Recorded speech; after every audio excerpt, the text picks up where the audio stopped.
દેશનું વર્ષ 2023-24નું પૂર્ણ બજેટ રજૂ થઈ ચૂક્યું છે। નાણામંત્રી નિર્મલા સીતારમણે સતત 5મી વખત દેશનું બજેટ રજૂ કર્યું। સરકાર દ્વારા રજૂ કરાયેલું આ વર્ષનું પૂર્ણ બજેટ સામાન્ય લોકોને રાહત આપતું બજેટ ગણી શકાય તેવું છે, કારણ કે આ બજેટમાં ઇન્કમ ટેક્સમાં મોટી રાહત લોકોને આપવામાં આવી છે। વડાપ્રધાન નરેન્દ્ર મોદીએ પણ તેમના સંબોધનમાં મધ્યમ વર્ગને મોટી શક્તિ તરીકે ગણાવી હતી અને કહ્યું હતું કે મધ્યમ વર્ગની સાથે રહેનારી સરકારે આ વર્ષે પણ ટેક્સમાં મોટી રાહત આપી છે। मध्यम वर्ग के साथ खड़ी रहने वाली हमारी सरकार ने मध्यम वर्ग को टैक्स में बड़ी राहत दी है। I propose to change the tax structure in this regime by reducing the number of slabs to 5 and increasing the tax exemption limit to 3 lakhs. કેન્દ્રીય નાણામંત્રી નિર્મલા સીતારમણે સંસદમાં પોતાના 1 કલાકના ભાષણમાં દેશનું વર્ષ 2023-24નું પૂર્ણ બજેટ રજૂ કર્યું। 2024ની ચૂંટણી પહેલા રજૂ કરાયેલા આ બજેટને સામાન્ય લોકો જે અપેક્ષા રાખીને જોઈ રહ્યા હતા તે આશા ઉપર આ વર્ષનું બજેટ ખરે ઉતર્યું છે, કારણ કે 8 વર્ષ બાદ ટેક્સ સ્લેબમાં મોટી રાહત આપવામાં આવી છે। પહેલા જે ટેક્સ 6 સ્લેબમાં હતો તેને હવે નવા રિજીમમાં 5 સ્લેબમાં કરવામાં આવ્યો છે, તેમજ ઇન્કમ ટેક્સમાં 7 લાખ રૂપિયા સુધીની છૂટ આપવામાં આવી છે। ત્યારે ઇન્કમ ટેક્સના નવા દર જોઈએ તો 0 થી 3 લાખ સુધીની આવક પર 0% ટેક્સ ચૂકવવો પડશે, જ્યારે 3 થી 6 લાખ રૂપિયા સુધીની આવકમાં 5%નો ટેક્સ ચૂકવવો પડશે, જ્યારે 6 થી 9 લાખ રૂપિયામાં 10%, 9 થી 12 લાખ રૂપિયામાં 15%, 12 થી 15 લાખ રૂપિયામાં 20%, જ્યારે 15 લાખથી વધુ આવકવાળા વ્યક્તિને 30% ટેક્સ ચૂકવવો પડશે। આ નવા ટેક્સ સ્લેબને વધુ સરળતાથી સમજવા માટે તેને પગાર કે આવકના આધારે પહેલાના ટેક્સ દર અને નવા ટેક્સ દરની તુલના કરીને જોઈએ તો 7 લાખની આવક ધરાવતા વ્યક્તિને પહેલા 33,000 રૂપિયા ટેક્સ ચૂકવવો પડતો હતો, જે હવે શૂન્ય થઈ જશે, જ્યારે 8 લાખ આવક ધરાવતા વ્યક્તિને પહેલા 46,000 ચૂકવવા પડતા હતા ટેક્સ સ્વરૂપે, જે હવે 35,000 થઈ ગયા છે। 9 લાખની આવક ધરાવતા વ્યક્તિને પહેલા 62,400 ચૂકવવા પડતા હતા, જે હવે 45,000 ચૂકવવા પડશે। 10 લાખના પગારદાર વ્યક્તિને 70,000 રૂપિયા પહેલા ટેક્સ સ્વરૂપે ચૂકવવા પડતા હતા, જે હવે 60,000 થઈ ગયા છે। 12 લાખની આવકવાળા વ્યક્તિએ 1,19,000 પહેલા ટેક્સ સ્વરૂપે ચૂકવવા પડતા હતા, જે હવે 99,000 થઈ ગયા છે, જ્યારે 15 લાખની આવક ધરાવતા વ્યક્તિએ પહેલા ટેક્સ સ્વરૂપે 1,95,000 ચૂકવવા પડતા હતા, જે હવે 1,50,000 થઈ જશે। ટેક્સ દરમાં રાહત સાથે તેની પ્રક્રિયા પણ વધુ સરળ કરવામાં આવી છે। ઇન્કમ ટેક્સ રિટર્નનો સરેરાશ પ્રોમિસિંગ સમય પણ 93 દિવસથી ઘટાડીને 16 દિવસ કરવામાં આવ્યો છે। વડાપ્રધાન મોદીએ પણ તેમના સંબોધનમાં મધ્યમ વર્ગને મોટી શક્તિ તરીકે ગણાવી હતી અને કહ્યું હતું કે મધ્યમ વર્ગની સાથે રહેનારી સરકારે આ વર્ષે પણ ટેક્સમાં મોટી રાહત આપી છે। मध्यम वर्ग को सशक्त बनाने के लिए हमारी सरकार ने बीते वर्षों में अनेकों निर्णय लिए और ईज ऑफ लिविंग को सुनिश्चित किया है। हमने टैक्स रेट को कम किया है, साथ ही प्रोसेस को सिंप्लीफाइड, ट्रांसपेरेंट और फास्ट किया है। हमेशा मध्यम वर्ग के साथ खड़ी रहने वाली हमारी सरकार ने मध्यम वर्ग को टैक्स में बड़ी राहत दी है। इस सर्वस्पर्शी और विकसित भारत के निर्माण को गति देने वाले बजट के लिए मैं फिर एक बार निर्मला जी और उनकी पूरी टीम को बहुत बहुत बधाई देता हूं। ઇન્કમ ટેક્સમાં મોટી રાહત મળતા મધ્યમ વર્ગમાં ખુશી જોવા મળી રહી છે। સરકારના નિર્ણયને મધ્યમ વર્ગ આવકારી રહ્યો છે। નિષ્ણાતો કહી રહ્યા છે કે ઇન્કમ ટેક્સમાં મોટી રાહત અપાતા લોકોની ખરીદ શક્તિ વધશે, જે ઇકોનોમી માટે મોટા બૂસ્ટરનું કામ કરશે। તો સામાન્ય મધ્યમ વર્ગના નોકરિયાતો કહી રહ્યા છે કે ટેક્સમાં રાહત મળવાથી તે બચત કરી શકશે। જે અત્યાર સુધી 5 લાખ વાર્ષિક આવક પર જે ટેક્સેશન રાહતની સ્લેબ હતી એ વધારીને હવે 7 લાખ કરવામાં આવ્યું છે। તો હવે પછીનો જે બેનિફિટ થવાનો છે કે તમારી ઇન્કમ, કારણ કે આજે 30-40 હજાર પગારવાળી વ્યક્તિ પાસે કોઈ સેવિંગના નામે કંઈ પૈસા બચે, બહુ ઓછી મોંઘવારીના કારણે બન્યું છે, જેથી કરીને હવે જે એમની ઇન્કમ ટેક્સ 50-60 હજાર સુધી કમાતા છે એ લોકો પોતાના નામે થોડી સેવિંગ કરી શકશે। સુધીની જે ઇન્કમ ભરવાની જે ટેક્સ ભરવાનો હતો એ વધારીને 7 લાખ કર્યો છે, કે જેનાથી સીધો ફાયદો મધ્યમ વર્ગના લોકોને થાય છે। અમારી જેવા નોકરિયાત લોકોને થાય છે કે એમના વાર્ષિક જે બજેટ છે એમાં તો ફેરફાર કરી શકે છે, સેવિંગ વધારી શકે છે।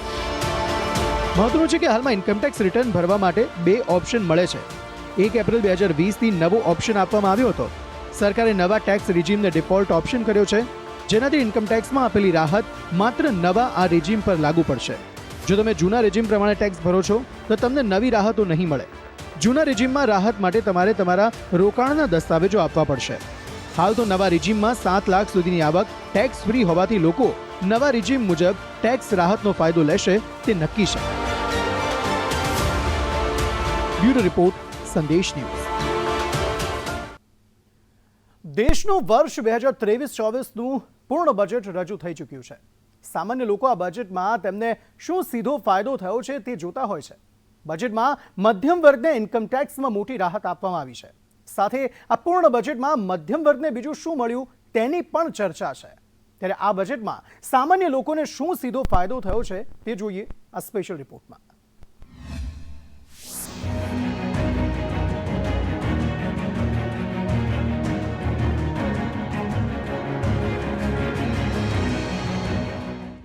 નાણામંત્રી નિર્મલા સીતારમણે બજેટને અમૃતકાળનું અને આગામી 25 વર્ષની રૂપરેખા નક્કી કરતું બજેટ ગણાવ્યું છે. ત્યારે આ બજેટમાં ઘણી મોટી જાહેરાતો કરવામાં આવી છે જે સામાન્ય વર્ગને મોટો ફાયદો કરાવશે.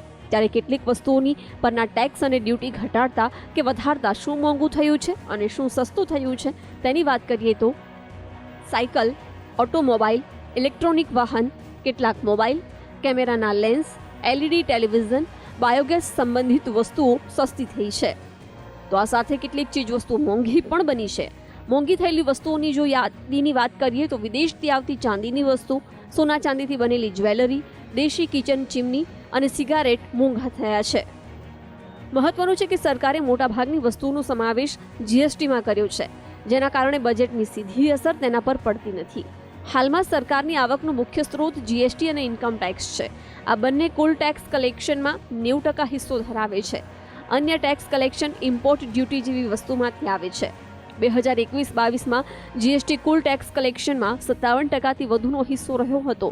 તો આ સાથે મિડલ ક્લાસનું બજેટમાં બીજું શું મળ્યું તેની વાત કરીએ તો મહિલા સન્માન બચત પત્ર યોજના, 2 લાખની બચત પર 7.5% વ્યાજ. વરિષ્ઠ નાગરિક ખાતા યોજનાની સીમા વધારાઈ, 4.5 લાખથી વધારી 9 લાખ કરાઈ. PM આવાસ યોજનાના બજેટમાં 66%નો વધારો. પશુપાલન, કૃષિ, ડેરી, મત્સ્યપાલનમાં ઋણનો દાયરો વધારાયો. ઋણ લક્ષ્ય વધારીને 20 લાખ કરોડ કરાયો. કૃષિ સ્ટાર્ટઅપ્સને પ્રાથમિકતા. વૈકલ્પિક ખાતરને પ્રોત્સાહન માટે ખાસ PM પ્રણામ યોજના. આવતા વર્ષે મફત અનાજ માટે 2 લાખ કરોડની જોગવાઈ. મહત્વનું છે કે બજેટની જાહેરાત થતાં જ કેટલીક વસ્તુઓના ભાવ બદલાયા છે, જેમાં ઇમ્પોર્ટ ડ્યુટી અને એક્સાઇઝ ડ્યુટી અસર કરે છે તેની સીધી અસર જોવા મળી હતી. સરળ ભાષામાં સમજીએ તો ડાયરેક્ટ ટેક્સ, ઇન્કમ ટેક્સ અને કોર્પોરેટ ટેક્સ જે તે આવક મેળવતા પાસેથી વસૂલવામાં આવે છે. ઇનડાયરેક્ટ ટેક્સ, ઇમ્પોર્ટ ડ્યુટી અને એક્સાઇઝ ડ્યુટી જે તે થર્ડ પાર્ટીથી સરકાર સુધી પહોંચે છે. ઇનડાયરેક્ટ ટેક્સ વધવાથી ચીજવસ્તુના ભાવ વધે છે, ઘટવાથી ચીજવસ્તુના ભાવ ઘટે છે. હાલ તો મધ્યમ વર્ગ પણ આ બજેટને લઈને સંતુષ્ટ જોવા મળી રહ્યો છે, કારણ કે રોજિંદા વપરાશની ચીજવસ્તુના ભાવમાં ન તો કોઈ ઘટાડો થયો છે ન તો કોઈ વધારો. ત્યારે નેગેટિવ અસર ન હોવાને કારણે મધ્યમ વર્ગ માટે વર્ષ 2023-24નું બજેટ રાહત સમાન છે. બ્યુરો રિપોર્ટ, સંદેશ ન્યૂઝ. તો દેશના નાણામંત્રી નિર્મલા સીતારમણે આ બજેટમાં ઉદ્યોગલક્ષી કેટલીક મહત્વપૂર્ણ જોગવાઈ કરી છે, જેનાથી MSME સેક્ટરને મોટો બૂસ્ટર ડોઝ મળશે. સાથે ખેડૂતો માટે પણ આ બજેટમાં જોગવાઈ કરવામાં આવી છે. તેમજ પ્રાકૃતિક ખેતી, કિસાન સન્માન નિધિ માટે પણ મોટું એલાન થયું છે.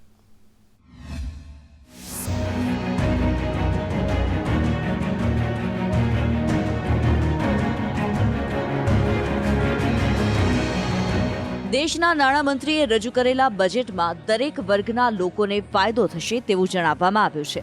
આ બજેટમાં દરેક ક્ષેત્રને લઈને વિવિધ જાહેરાતો કરવામાં આવી છે. ત્યારે મહત્વના એવા ઉદ્યોગ ક્ષેત્રે પણ કેટલીક જાહેરાત કરવામાં આવી છે. MSME પર સરકારનું વિશેષ ધ્યાન. ક્રેડિટ ગેરંટી સ્કીમમાં કરાયો ફેરફાર. પ્રધાનમંત્રી કૌશલ વિકાસ યોજના 4.0 શરૂ કરાશે. દેશમાં સૂક્ષ્મ, લઘુ અને મધ્યમ ઉદ્યોગોને પ્રોત્સાહન આપવા માટે બજેટ 2023માં એક મહત્વપૂર્ણ જાહેરાત કરવામાં આવી છે. નાણાપ્રધાન નિર્મલા સીતારમણે જણાવ્યું હતું કે MSME માટે ક્રેડિટ ગેરંટી સ્કીમને 1 એપ્રિલ 2023થી સુધારીને અમલી બનાવવામાં આવશે અને આ માટે કોર્પસમાં 9,000 કરોડ રૂપિયા ઉમેરવાની જોગવાઈ કરવામાં આવી છે. તેમજ સરકાર પ્રધાનમંત્રી કૌશલ વિકાસ યોજના 4.0 શરૂ કરશે.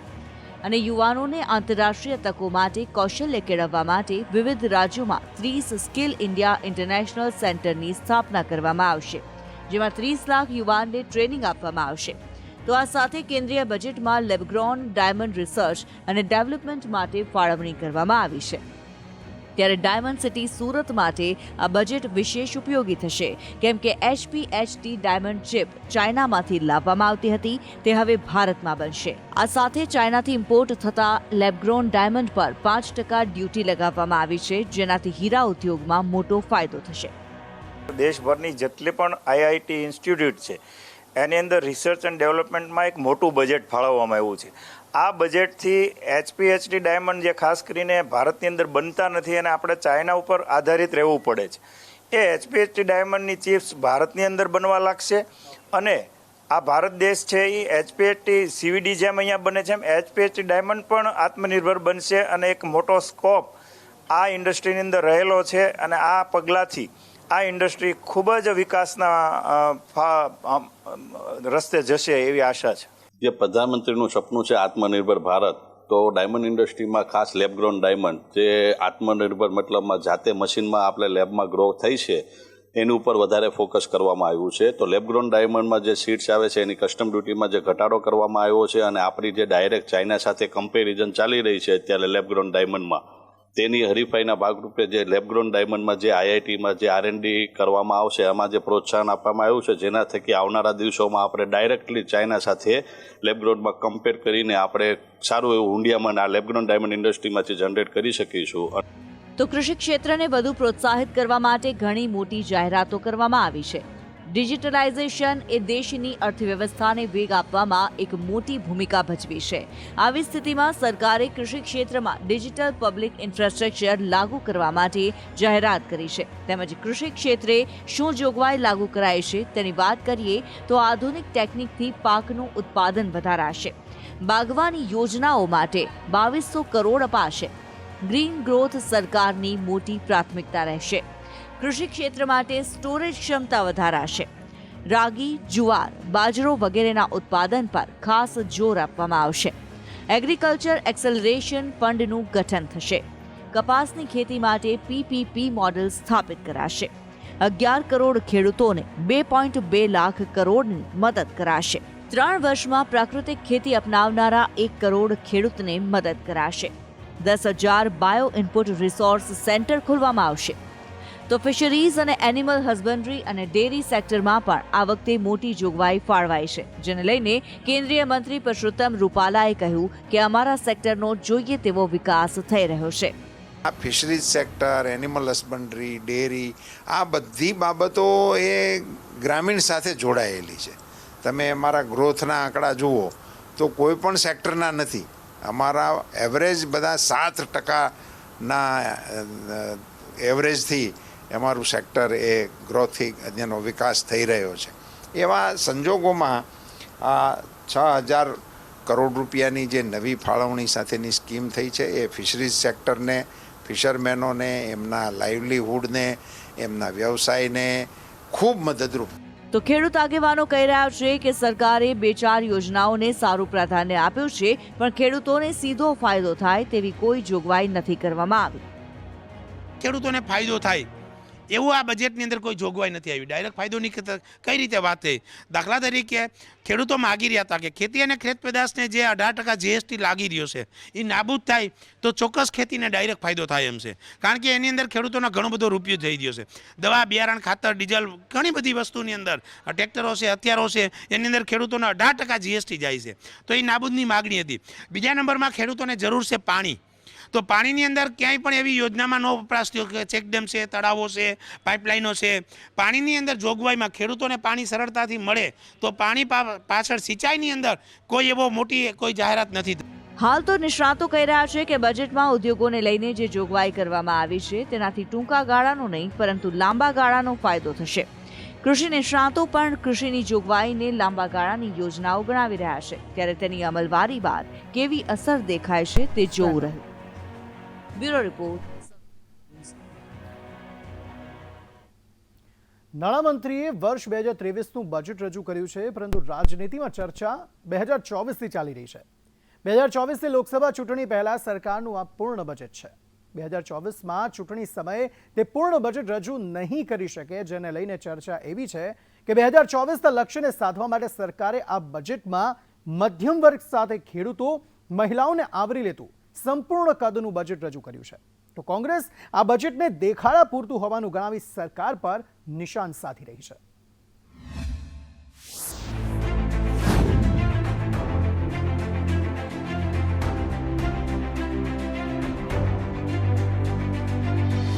મહત્વનું છે કે આ બજેટમાં કેન્દ્રીય નાણામંત્રી નિર્મલા સીતારમણે મધ્યમ વર્ગ, ખેડૂતો, યુવા, મહિલાઓ માટે મહત્વપૂર્ણ જાહેરાતો કરી છે.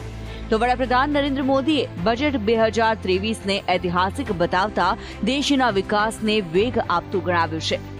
પીએમ મોદીએ આ બજેટને ગામડા, ગરીબો, ખેડૂતો અને મધ્યમ વર્ગના સપના પૂરું કરનારું ગણાવ્યું છે. મહત્વનું છે કે આ બજેટના માધ્યમથી મોદી સરકારે મિશન 2024નો એજન્ડા સેટ કર્યો છે. વિપક્ષી દળો પણ આ બજેટને ચૂંટણીલક્ષી ગણાવી રહ્યા છે. તો બજેટના ભાષણ દરમિયાન નાણામંત્રી નિર્મલા સીતારમણે અનુસૂચિત જાતિ, અનુસૂચિત જનજાતિ, ઓબીસી, યુવા અને મહિલા માટેની યોજનાઓની ભરમાર આપી હતી. માનવામાં આવી રહ્યું છે કે મધ્યમ વર્ગ અને ખેડૂતો માટે યોજનાઓ જાહેર કરી મોદી સરકારે મિશન 2024ની તૈયારીઓ શરૂ કરી છે. अमृतकाल का ये पहला बजट विकसित भारत के विराट संकल्प को पूरा करने के लिए एक मजबूत नींव का निर्माण करेगा. ये बजट वंचितों को वरीयता देता है. ये बजट आज की एस्पिरेशनल सोसाइटी, गांव, गरीब, किसान, मध्यम वर्ग सभी के सपनों को पूरा करेगा. તો આ બજેટને લઈને સરકાર કહી રહી છે કે આ સર્વસમાવેશી બજેટ છે, જે તમામને ફાયદો કરાવે તેવું છે. તો વિપક્ષ કહી રહ્યું છે કે આમાં સામાન્ય જનતા માટે કશું નથી. મોંઘવારી અને બેરોજગારીને લઈને કોઈ રાહત આ બજેટમાં દેખાતી નથી. तो गरीबों के लिए भी कुछ नहीं है, अनएम्प्लॉयड के लिए कुछ नहीं है, महंगाई कंट्रोल करने के लिए भी कुछ नहीं है. ये चीजें तो एक तरफ है. दूसरी तरफ जो रूरल में वहाँ भी अनएम्प्लॉयमेंट है, डिस्ट्रेस है, लेकिन अर्बन युवकों के लिए नरेगा जैसी योजना लाने की बात पहले भी उन्होंने की थी, उसका भी कोई इसमें जिक्र नहीं है. आम बजट 2023-24 का एजेंडा है नागरिकों के लिए बड़े अवसर उपलब्ध कराना, विकास और रोजगार सृजन को मजबूत प्रोत्साहन प्रदान करना और व्यापक आर्थिक स्थिरता को मजबूत करना. इस बजट की प्राथमिकताएं हैं समावेशी विकास, लास्ट माइल डिलीवरी, बुनियादी ढांचा और निवेश क्षमता को उजागर करना, हरित विकास और युवा और वित्तीय क्षेत्र की मजबूती प्रदान करना. यह महज वर्ष 2023-24 के डेवलपमेंट का एजेंडा नहीं है, बल्कि देश के विकसित अर्थव्यवस्था की बुनियाद रखने वाला ब्लूप्रिंट है. તો કોંગ્રેસના નેતાઓ વર્ષ 2023-24ના બજેટને ચૂંટણી સાથે જોડી રહ્યા છે. કોંગ્રેસ નેતાઓ કહી રહ્યા છે કે ચૂંટણી પહેલા તેમની પાસે પૂર્ણ બજેટ રજૂ કરવાનો એકમાત્ર ચાન્સ હતો. વર્ષ 2024માં તે પૂર્ણ બજેટ રજૂ ન કરી શકે, માટે આજના બજેટમાં દેખાડા પૂરતી જાહેરાતો કરવામાં આવી છે. તો કોંગ્રેસના આરોપોને લઈને કેન્દ્રીય મંત્રી પરસોત્તમ રૂપાલાએ જવાબ આપ્યો છે. જે જોગવાઈની તમે માંગ કરી રહ્યા હતા તે જોગવાઈ લાગુ કરાતા પણ તમને સંતોષ કેમ નથી? कि जो उम्मीद थी कि इससे देश की लड़खड़ाती अर्थव्यवस्था ठीक होगी, बिल्कुल निराश हुआ हूं मैं. एक भारतवासी होने के नाते, विरोध पक्ष के नाते नहीं. ये एक ऐसे मुकाम पे ले जा रहे हैं जहां से लौटना मुश्किल हो जाएगा. कुल मिलाकर ये दर्शाता है कि ये बजट किसान विरोधी, बेरोजगार युवा विरोधी, छोटे उद्योग विरोधी, ये फायदा अगर दे पाएगा તો વહી દો ઉદ્યોગપતિ. એમની કોઈ ડિમાન્ડો હોય બજેટ પહેલાની અને એને રિસ્પોન્ડ થઈ છે કે નહીં એ અંગેની પણ એમણે વાત કરવી જોઈએ. એ આ બધી જ માંગણીઓ કરતા હતા આ 5 લાખથી 7 લાખ કરવાની માંગણીઓ ઉછળીને એ લોકો જ હાઉસની અંદર કરતા હતા, અને હવે કરી દીધું છે તો એમને ફેન્સી લાગે છે, તો એમને એમની માંગણીઓ પ્રત્યે વિશ્વાસ નથી અને અમારી કાર્ય પદ્ધતિની પ્રત્યેનું સન્માન નથી. એ લોકતંત્ર માટે યોગ્ય વાત નથી. હાલ તો આ બજેટ પર રાજનીતિ શરૂ થઈ છે. રાજનેતાઓએ આ સામાન્ય બજેટને 2024ની ચૂંટણીનો આધાર સ્તંભ ગણાવી રહ્યા છે. કોંગ્રેસ ચૂંટણીલક્ષી બજેટ ગણાવી સરકાર પર પ્રહારો કરી રહી છે, જ્યારે સરકાર બજેટને સામાન્ય લોકોના ફાયદાનું ગણાવી રહ્યા છે. ત્યારે ખરેખર આ બજેટથી સામાન્ય જનતાને કેટલો લાભ થાય છે અને તેની 2024ની ચૂંટણીમાં કેવી અસર રહે છે તે જોવું રહ્યું. બ્યુરો રિપોર્ટ, સંદેશ ન્યૂઝ. સાથે સમાચારોમાં અત્યારે બસ આટલું જ. નમસ્કાર.